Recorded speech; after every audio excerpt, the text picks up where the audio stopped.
Yeah, that thing there's sick. Slide. Look at that carbon fiber, man.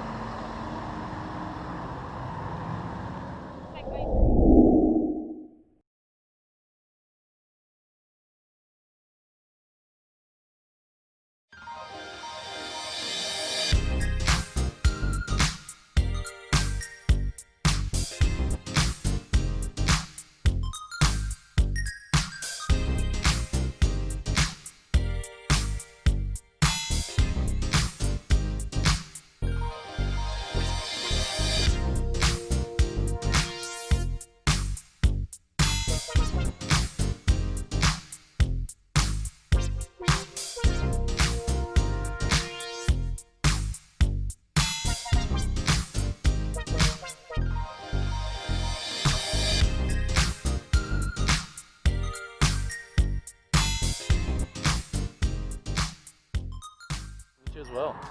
Yeah, so tell me about a little bit about the car, which is kind of maybe from the front to back, maybe because it seems like there's so much. Well, Backdraft Racing, there's 3 companies that make these cars. You got Backdraft Racing, you got Factory 5, and you got Superformance. Okay. All of them pretty much make the bodies in South Africa because you can get the paint and stuff done a lot cheaper, and then the bodies are shipped to the U.S. Okay. Backdraft is down in Florida, and then they put them on a chassis, typically a BMW E36 chassis. Oh, interesting. Yeah. Except they make a tube frame for it.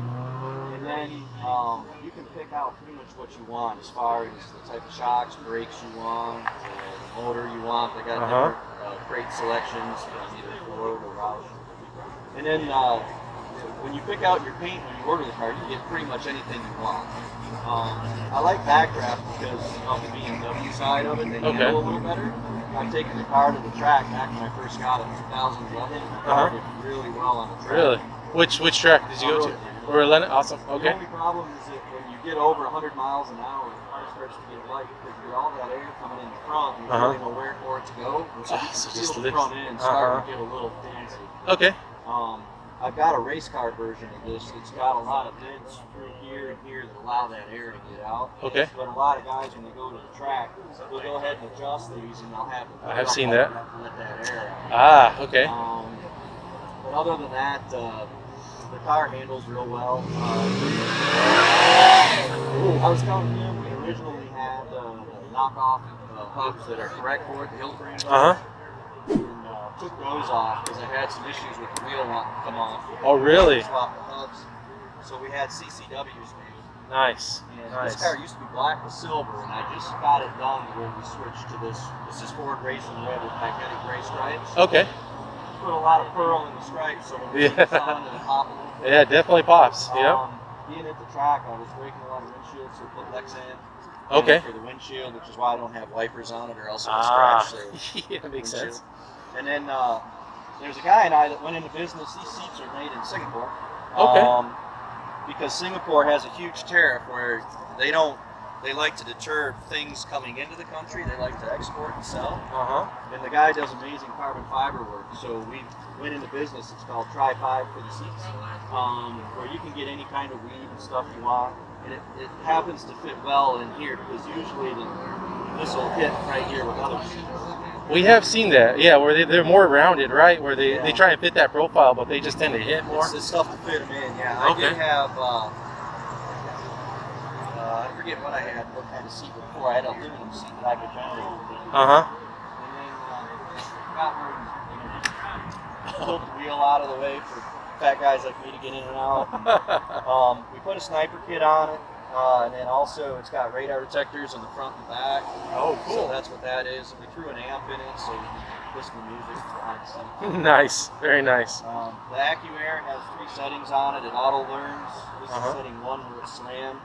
Okay. On setting 2, which is drive mode, if you go around a corner and you load up one side, it'll add a little air to try and level the car out. Which really isn't great for performance. Right. But, I like the way the car looks when it's on the ground. So that's why it really is. But other than that, everything you see is pretty good. Blacked out the headlights, the tail lamps, and stuff like that.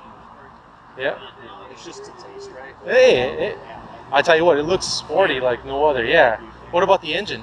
The engine is it's about 427 iron. Ooh, okay. Great motor. right now, it's making probably around 418 to the rear wheels, which is about all you can put down. Yeah. Without just blowing and annihilating the tires. Yeah, you know, I mean, if you get a 427, in all honesty, is a lot for this car. They run the nicest, and when you got a 302 in there, nice high revving, smooth motor. Okay. This one gets a little lurchy and bucky with all that torque, but the Sniper has helped to calm that down a little bit. Oh, really? Yeah, Okay.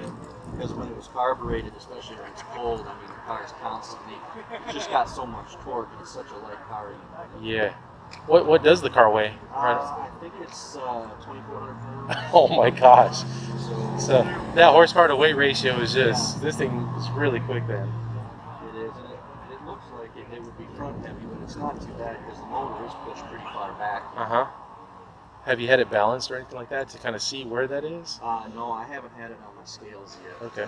That's something we were going to do this winter probably when we go to Cleveland. Understand? I'm just now getting used to running it with the air suspension. Because I literally just got it back. We have a 67 Bronco that is currently in there that's getting exactly like this. So it's going to be the racing red with the stripes and the seats. So okay. That's what the wife drives. Oh yeah. What size of tires back there? What size? Yeah, is that a 345? You know, I don't know because literally they just got those rims for me. Oh, okay. So I don't know if they're different from what I had before or not. Fair enough. What can you fit in underneath there? I think originally I had 315s on the back. Okay. Because they just look nice and they sit real back there, real nice and very meaty. If you like these, you're probably familiar with Daytona Coupe. I got a Daytona Coupe that these guys at Backdraft are building for me down there where we took it and put fender flares on it. Really? Yeah, we got 13-inch, the widest tire that we could find. We got 13-inch tires on the back. Oh, nice. And it's supposed to be about a month. It's about a month? Really?